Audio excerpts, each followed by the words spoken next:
Buenas noches a todos los presentes. Vamos a comenzar hoy este tercer ciclo de conferencias sobre la historia de Espera con un tema que a fines del siglo XIX tuvo mucha repercusión, no solo en Andalucía, sino también en el resto del Estado español. Tanto en la prensa, como veremos a continuación en las distintas diapositivas, como en las Cortes, en el Palacio de Congreso. Me refiero a la asociación que se denominó La Mano Negra y que es el título que le puse a la conferencia: La Mano Negra, los juicios, la sección de Espera según la prensa. Para comenzar, tenemos que situarnos en el tiempo. Estamos en el año 1882.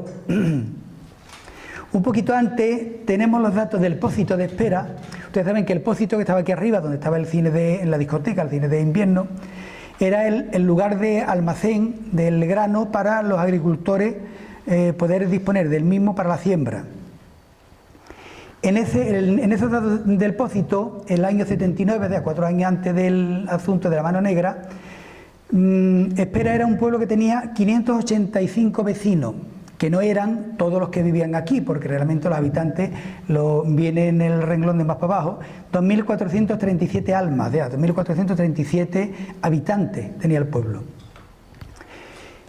Como clase contribuyente, la contribución territorial urbana, o sea, aquellas personas que tenían casa, edificios en el pueblo, eran 385, y en rústica, o tierra, eran 316. La clase jornalera y obrera eran 190. A esos 190 había que añadirle con seguridad algunos de los de las 316 que pertenecían o sea, que eran contribuyentes de la territorial rústica, porque eran pequeños agricultores, tenían poca cantidad de tierra y no tenían más remedio que trabajar para otro, para poder subsistir.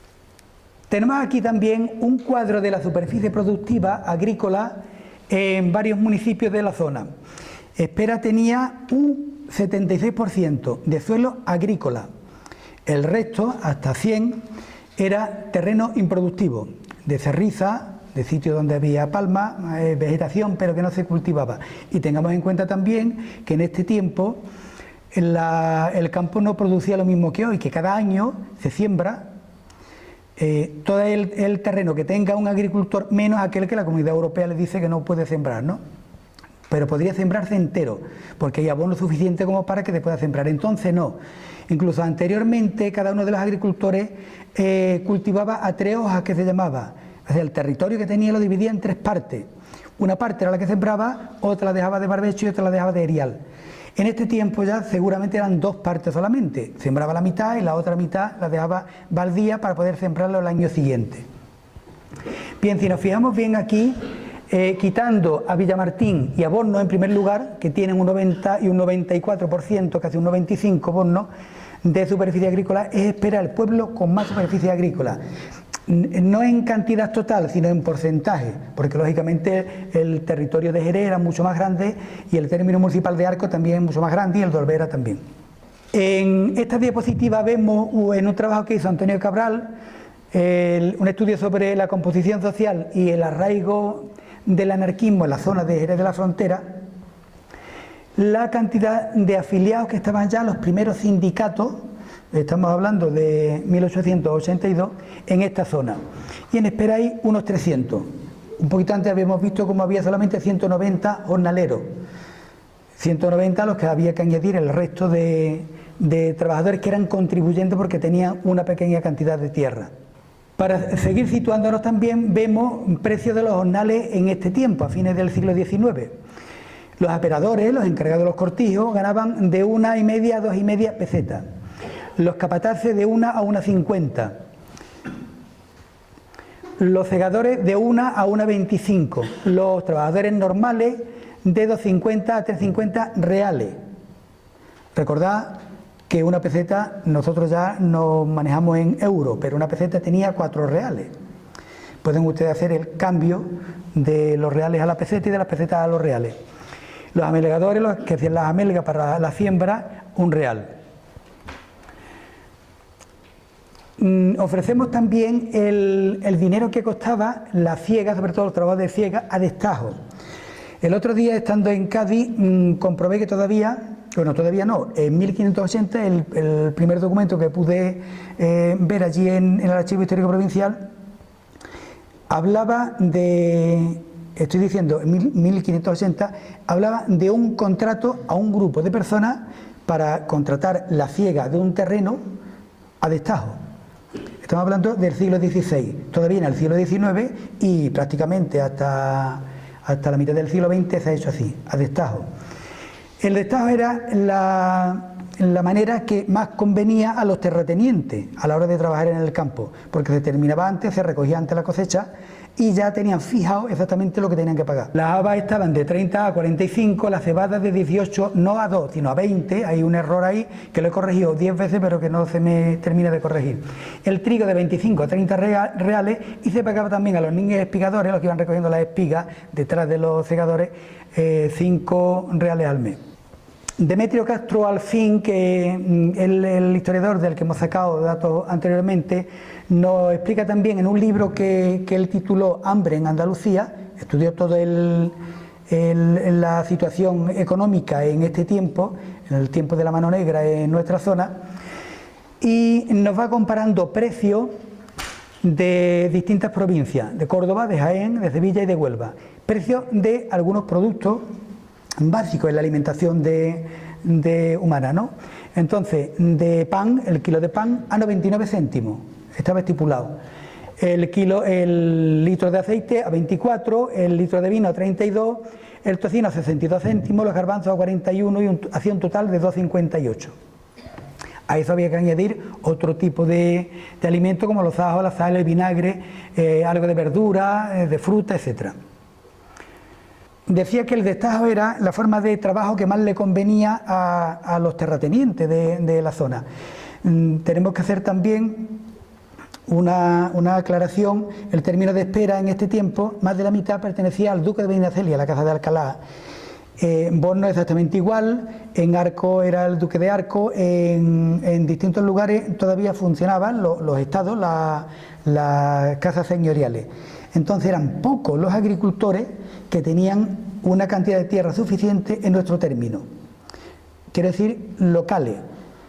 Después de haber hecho un trabajo en el catastro de Ensenada, como ya conocen ustedes, que en el siglo XVIII, y otro ya a principios del siglo XIX, como el apeo de Garay, la mayoría de las tierras pertenecían al duque o pertenecían a hacendados de Borno, que eran, o incluso de Arco, que eran gente que tenían tierras arrendadas al duque aquí también, pero que tenían mucha tierra en propiedad. O sea, las tierras que quedaban luego en manos de los Esperén eran pocas. Y la otra poquita que quedaba pertenecía a la iglesia, y hay un momento en que hay cerca de 4.000, antes de empezar la desamortización, cerca de 4.000 fanegas que pertenecen al Estado y que estaban en manos de los ayuntamientos. Los ayuntamientos, bueno, aquí en este caso el ayuntamiento de Espera era el que arrendaba la tierra, ¿no? Hasta que a finales, bueno, antes de finales del siglo XIX, se desamortiza y se venden al mejor postor. Bien, en este ambiente, cuando hace su aparición la mano negra, del que hemos traído, hemos puesto la portada del reglamento de la asociación. Una de las portadas, hay dos documentos, uno que apareció en Jerez y otro que está en el Palacio Real de Madrid. Para aquel tiempo, las malas cosechas, bien por exceso de lluvia o por falta de lluvia, este hecho propició el que años anteriores a 1882, que es cuando va a empezar todo el proceso de la mano negra, la producción de cereales en nuestra provincia fuera baja. Esto provocaba que subieran los precios y lógicamente suponía la subida del pan y de otros productos de primera necesidad. Y estas circunstancias conducen también a dos tipos de manifestaciones sociales en aquellos momentos. Por un lado, en el campo, grupos más o menos numerosos invadían propiedades rurales en busca de alimentos y a veces ocasionando daño, metiendo fuego a pajares, dentro de los mismos cortijos, a sembrados. Y en las ciudades grupos urbanos ocasionaban motines empujados por el hambre. El libro de Demetrio Castro Alfín, del que hablaba anteriormente, era El hambre en Andalucía, era el origen del anarquismo en esta zona. La respuesta de muchos ayuntamientos fue el asumir directamente el socorro de aquellos pobres jornaleros o pequeños poseedores de tierra que no podían trabajar durante todo el año y no tenían que comer. Entonces, la respuesta de muchos ayuntamientos fue asumir directamente el socorro. Otro, como fue el caso de Espera, de Prado del Rey, de Jimena, de Sanlúcar, de Algeciras, de Chiclana, solicitaban dinero al Fondo de Calamidades. Ese fue el recurso que más utilizó este ayuntamiento. Hasta 1912 no se constituyó una junta local de socorro para esto. Y en esta circunstancia hace su aparición la mano negra. Se dieron una serie de robos, de saqueos, de asesinatos en nuestra comarca. Uno de ellos el de Fernando Olivera en Arco, otro el asesinato de Blanco de Benahocá, que fue el más famoso de todos, en un cortijo, la Parrilla, cerca de San José del Valle, otro el de Juan Núñez y su esposa en la carretera de Jerez a Trebujena, y otro en una venta que había de la carretera del Puerto a Rota. En Espera se intentó paralizar el trabajo y la Guardia Civil efectuó varias detenciones, entre ellas 2 individuos que ya estaban reclamados por los juzgados de Jerez y de Arco. En la foto que traigo del reglamento de la mano negra, esto es un documento posterior, pero encalcado del reglamento original, y ven ustedes como abajo aparece una mano y una pistola y 2 especies de puñales, como si fueran puñales, ¿no? Son los estatutos encontrados bajo una piedra en el término de Jerez de la Frontera. He traído para el caso de los procesos de Jerez, el proceso del Blanco de Benahocá y de los otros, distintas fotografías, como esta, grupo de presos de los distintos procesos del 83. La cárcel de Jerez, estos son grabados hechos de fotografías que se tomaron en el momento. Es posible que no sé si traigo una o dos, que entre estos trabajadores hubiera presos que eran de Espera también, porque allí estaban todos juntos. Lo mismo la cárcel de Jerez que la cárcel de Cádiz, que durante este tiempo del 82 al 83 se llenaron por completo. Y entonces es posible que entre ellos hubiera algunos procedentes de aquí de nuestro pueblo también. Esta es la audiencia de Jerez en 1883, que es un edificio que actualmente sigue estando en la Plaza del Arenal, pero que es el Colegio Cervantes de Jerez de la Frontera. Ahí fue donde se desarrollaron los juicios. Este señor es José Oliver y Vidal, que era capitán de la Guardia Civil. En el caso una ilustración que sacan de una fotografía también en la ilustración española y americana del año 83.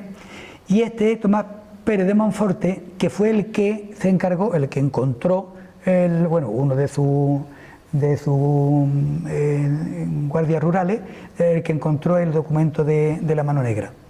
El 14 de junio del 84 fueron ejecutados a garrote vil en la plaza del Mercado de Jerez 7 trabajadores que habían sido acusados de crímenes en nombre de una sociedad secreta a la que se llamaba La Mano Negra. Para esto hay suficiente bibliografía, yo no me voy a extender en esto, yo voy a intentar tratar el tema de los casos de Espera. Quiero acercar un poco el caso de nuestro pueblo, ya que fueron muchos los periódicos, montones. O sea, yo me quedaba asombrado de cada vez que entraba y buscaba. Había buscado anteriormente en archivos, pero es que ya lo pueden encontrar ustedes en internet, en la hemeroteca, en las 2 hemerotecas, la digital y virtual que hay en la Biblioteca Nacional, y son montones de casos en los que aparece alguien de Espera, o el nombre de Espera, como en el caso del año 82 al 84, como incluido dentro del proceso de la Mano Negra. El 2 de agosto del 83 emitía la sentencia contra un grupo de espereños que habían cometido el delito de robar 2 gallinas y 33 reales en la choza de Algarín, en La Viña, que era propiedad de Pedro García, pero que un matrimonio la tenía arrendada. Aunque no hubo ningún incidente, aparte del robo, los encausados serían condenados a 6 años, 10 meses y 1 día de prisión. Estos son todavía fotografías de los hermanos Corbacho, los que tuvieron que ver con el proceso del Blanco de Benahocá. Y estos son los periódicos en los que ya aparece hablando de los miembros de la Mano Negra como asesinos. En principio eran miembros de un sindicato, Los asesinos eran los que habían matado al Blanco de Benahocá, los que mataron a Fernando Olivera en Arco, o los que mataron a Juan Núñez y a la mujer en la carretera de Trebujena. Esto aparece en El Globo, un periódico fundado por Emilio Castelar, que fue presidente del gobierno de la República, era republicano conservador, el periódico, el 17 del 2 de 1883. El Siglo Futuro, otro periódico de tendencia carlista, ya habla también de la Mano Negra, de la organización de la Mano Negra. Realmente era una organización sindical, no criminal.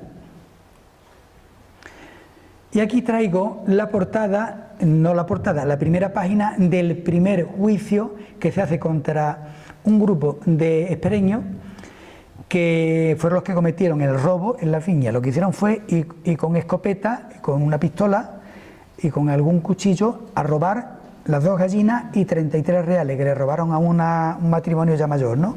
Ahora lo veremos. Es lo que viene en la primera página. Y los nombres: Antonio Borrego Durán, Antonio... Bien, en el caso este se dice que el 11 y el 12 de febrero del 83 se reunieron los procesados en la viña que tenía uno de ellos, José González Ferrete, y después de haber bebido vino, se propuso por este, y fue atestado por todos los demás, provisionarse una cena de gallinas, cogiendo algunas de las que tenía la choza de Algarín Pedro García, situado en el despoblado de Las Viñas.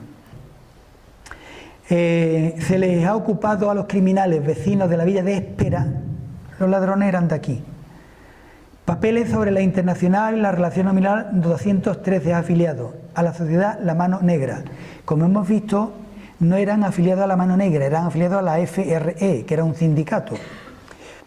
En este periódico, que era La Unión, del 24 de 2 del 83, La Unión era un periódico católico, un diario católico, se dice que descubierta la sociedad secreta en el pueblo de Espera, donde se ha ocupado papeles importantes relacionados con la sociedad, donde dice: aquí ha nacido y reina en absoluto la hipérbole, o sea, la exageración. Se estaban exagerando mucho los términos, las cosas que se contaban de La Mano Negra. El reino estaba en manos de 4.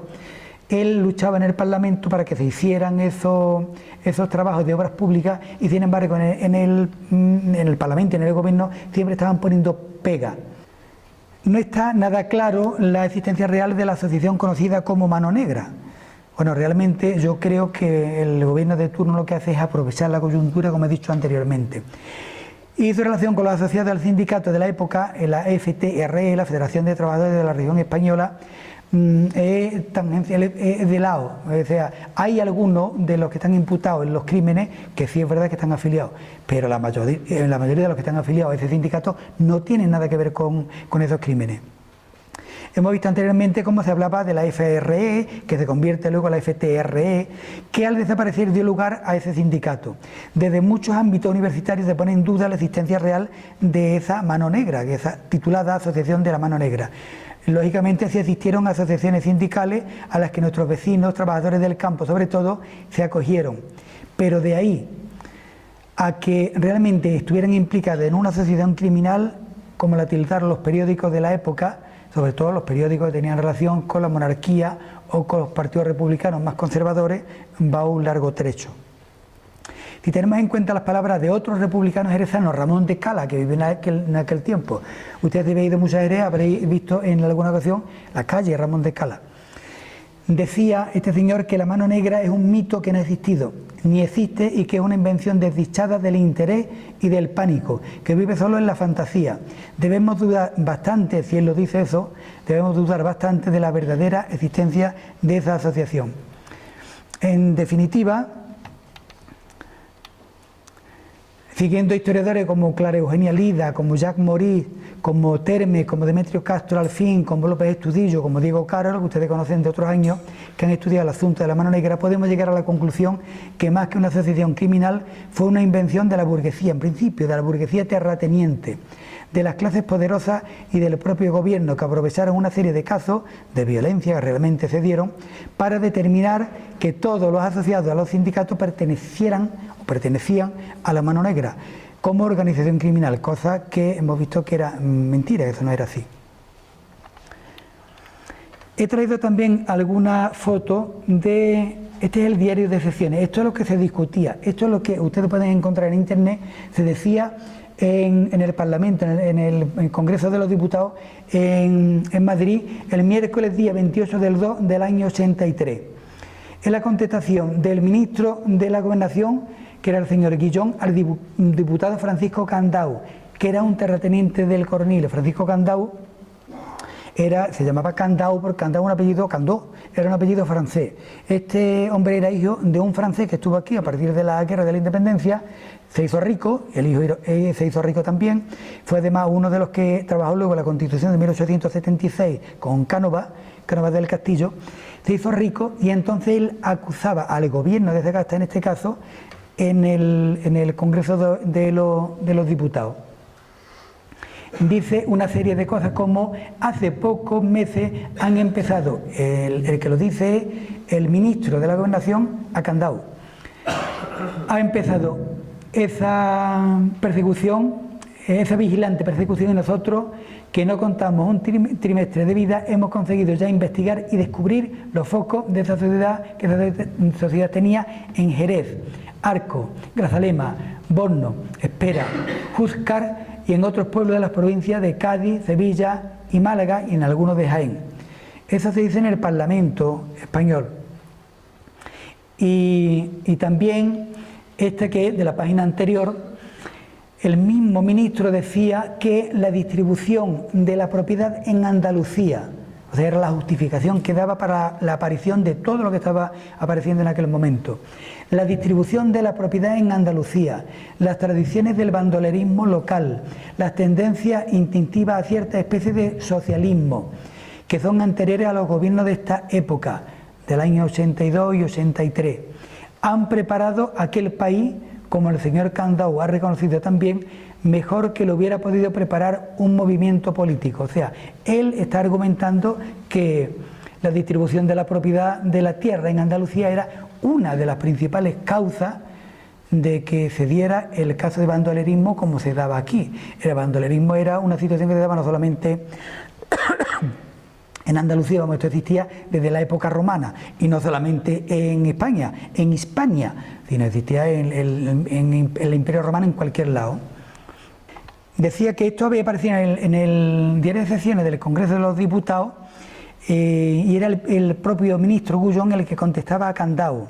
Hay otro incluso publicada, esta es incluso más profunda todavía, ¿no? Está publicado y dice así. El autor, lo tenemos, bueno, no aparece aquí en la fotografía, dice a imitación de Bécquer, porque llegó a descubrirse en las andaluzas tierras, una sociedad que tiene por nombre la mano negra, hay gente que se horrorizan, diputados que se aterran y preguntan y alborotan y discuten y exageran, y escritores que han formado 1000 fantásticas leyendas, atribuyendo a 1000 causas que nada tienen de ciertas, origen y desarrollo de la asociación secreta. Patria mía, no te asustes, patria bella. ¿Por qué te asustas si sabes que desde remota época te explotan manos muy blancas que para ti son muy negras? O sea, está explicando ya esta poesía lo que realmente era una cosa que todo el mundo compartía. No tenía nada que ver el caso de la mano negra con la asociación de los jornaleros en nuestra zona, en la zona de Jerez, en la zona de Arco o en la zona de Espera. Realmente podemos pensar hoy día que la mano negra fue una invención para justificar la represión contra los sindicatos incipientes que se estaban organizando en aquellos años por este territorio, por este terreno, y que por encima de todo había algo que hacía que los jornaleros se movilizaran. Ese algo era el hambre. El hambre, en muchos casos hay autores que dicen que el hambre no movía. Claro, no movía hasta que mueve. Una persona que no tiene que comer, si hace falta roba, y si tiene niños chicos, si hace falta roba, y en algunos casos, no era el caso de la parrilla ni de los otros, no robaban, o sea, no mataron en esos casos por comer, mataban por otras circunstancias, pero el que tenía que robar en el campo robaba. Así que para mí la palabra más importante en el caso este de la mano negra era esa, el hambre, como Demetrio Castro Alfín decía en el título de su libro, Hambre en Andalucía. Es más, Leopoldo Alas Clarín, el novelista y periodista, bajó por aquí, por esta zona también, y escribió una serie de artículos que aparecieron en un periódico, que era el hambre, al que titulaba El hambre en Andalucía. Bien, yo con esto no tengo más nada que decir, esto es todo, y solamente tengo que agradecerle a ustedes la asistencia a este acto. Muchas gracias.